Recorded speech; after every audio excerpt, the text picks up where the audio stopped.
There's a specific kind of person who either survives toxic relationships or is about to, and they don't even realize they're already developing something that makes them untouchable. The psychology behind this, what actually happens inside your brain when you're dealing with someone toxic, reveals why some people break free and others don't. And if you're watching this, there's a reason you're here. See, here's what's wild. We've spent decades studying trauma, PTSD, anxiety, depression, all the ways people break. But only recently have researchers started asking a different question. What about the people who don't just survive, but somehow become more than they were before? There's a term for this: post-traumatic growth, and it's not what you think. First, let's get real about what toxic relationships actually do to your brain, because this isn't just they hurt your feelings. When you're in a toxic relationship, whether it's romantic, family, or friendship, your nervous system is essentially living in a war zone. Studies show that chronic stress from manipulation or emotional abuse spikes cortisol, your stress hormone, to levels that mirror actual combat situations. Your brain doesn't know the difference between a threat and a person who's gaslighting you. The effects? Anxiety, depression, insomnia, your concentration fractures. Some people develop symptoms that look identical to PTSD, and here's the key part. These aren't character flaws, they're survival reactions. Your brain is literally trying to keep you alive. Research from Springer's work on toxic relationships found that victims experience everything from emotional distress to physical health issues, headaches, fatigue, a weakened immune system. Your body is screaming at you in the only language it knows. But here's where it gets interesting. Because what happens after you leave, that's where the psychology gets absolutely fascinating. Here's what researchers like Tedeschi discovered that changes everything. Roughly half to two-thirds of people who go through trauma don't just recover, they actually transform into something different, something more. And this isn't about bouncing back, that's resilience, getting back to who you were before. What we're talking about is different. This is when someone breaks you down so completely that your entire worldview shatters.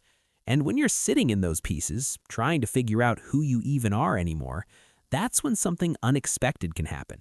You get to rebuild from scratch. And sometimes, not always, but sometimes, what you create is actually stronger than what they broke. Here's the paradox that might actually give you hope if you're feeling shattered right now. The people who transform the most are often the ones who got hit the hardest, the ones who couldn't just shake it off, the ones who had every belief about love, trust, and safety completely dismantled. If you're someone who barely felt a scratch, you probably won't change much, because real growth, the kind that rewires who you are, it requires being broken first. And if that's where you are right now, sitting in the wreckage, you're actually in the most powerful position you've ever been in. But wait, before you think this is some toxic positivity, everything happens for a reason nonsense, let me stop you right there. Post-traumatic growth doesn't erase the pain. Let me say that louder for everyone in the back. Growth and suffering coexist. They're not mutually exclusive. You can simultaneously carry trauma and experience profound transformation. Some survivors develop PTSD and post-traumatic growth at the same time. Your brain is holding two truths. This destroyed me, and this changed me in ways that matter. The research identifies 5 areas where growth shows up. 1, you appreciate life differently. Small things hit different when you've survived someone trying to dim your light. 2, your relationships transform. You forge deeper connections with people who actually see you. You become allergic to surface-level anything. 3, you discover inner strength you didn't know existed. There's this bone-deep knowing. If I survived that, I can survive anything. 4, new possibilities emerge. Doors you never noticed before suddenly swing open because your perspective shifted. 5, your belief system evolves. Your values clarify. What matters becomes crystalline. But here's the part that makes this deeply human. Not everyone experiences this, and that's okay. There's no moral hierarchy here. Some people heal by simply returning to stability. Some people remain broken in ways that matter. The journey is not linear, and it's not guaranteed. And if you're sitting here thinking, but I don't feel transformed. I still have panic attacks. I still flinch when someone raises their voice. Yeah, that's the point. The survivors who make it out, they all share something that has nothing to do with being strong in the way we typically define it. They get exhausted with being treated poorly. Not in a dramatic way, in a bone-deep cellular way. There's this moment, and if you've been there, you know exactly what I'm talking about, where something inside you just clicks. The cost becomes undeniable. They establish boundaries, not because they read it in a self-help book, but because their nervous system literally demands it. Boundaries become healthcare, not self-improvement. They seek support, and here's what the research shows. Therapy, support groups, even just one solid friend who validates your reality, these aren't luxuries. They're the difference between staying stuck in trauma and moving towards growth. Recent studies on coping with toxic relationships found that emerging adults who survive these dynamics develop specific strategies: emotion regulation, boundary setting, and what researchers call deliberate rumination, actively processing what happened rather than letting it passively haunt you. That last part is critical. Intrusive rumination, where trauma thoughts invade your mind, keeps you stuck. But deliberate rumination, consciously working through what happened, can actually facilitate growth. So here's what I need you to understand about the psychology of surviving toxic people. You're not broken for having been affected.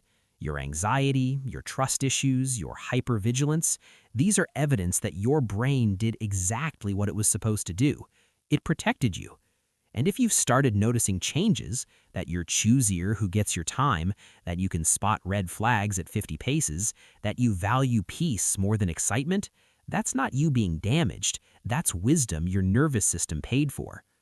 The research is clear. Toxic relationships leave marks, but those marks don't define the full story.